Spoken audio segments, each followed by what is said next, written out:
ফ্রান্সের রাজধানী প্যারিসে আলো ঝলমলে আইকনিক চ্যাম্পস এলিজিস অ্যাভিনিউ।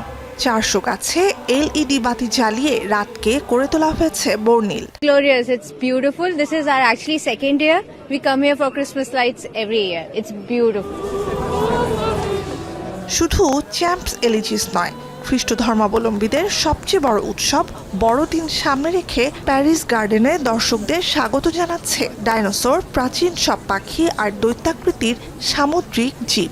20 কোটি বছর আগের জীবন তুলে ধরতে প্রাগৈতিহাসিক আমলের প্রাণীদের আলোর জীবন দিয়েছে ফ্রান্সের national museum of natural history. L'ambiance des fêtes de fin d'année, de Noël, donc c'est un peu le côté illumination, enfin c'est pour ça.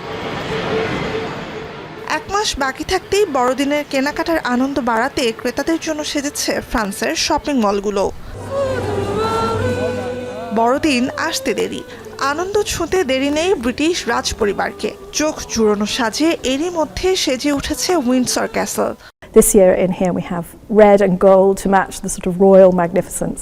And right at the top of the tree is a star, and that's representative of the Order of the Garter, whose symbol is a star. And that's the oldest order of knighthood in Britain. লন্ডনের বিখ্যাত Q গার্ডেন্সও সেজেছে বড়দিনের সাজে।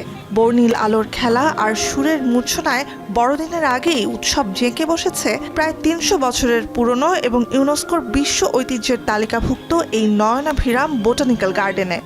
So this is the 12th year of Christmas at Kew, and it's more popular than ever.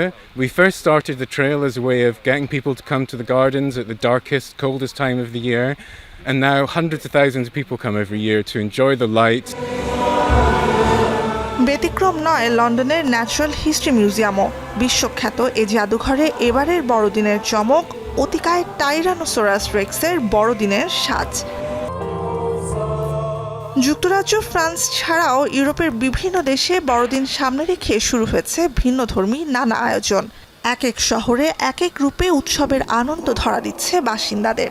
নতুন বছরের জানুয়ারি মাস পর্যন্ত প্রতি রাতেই থাকবে এসব আয়োজন। নুজহাত কামাল, এখন বিশ্ব।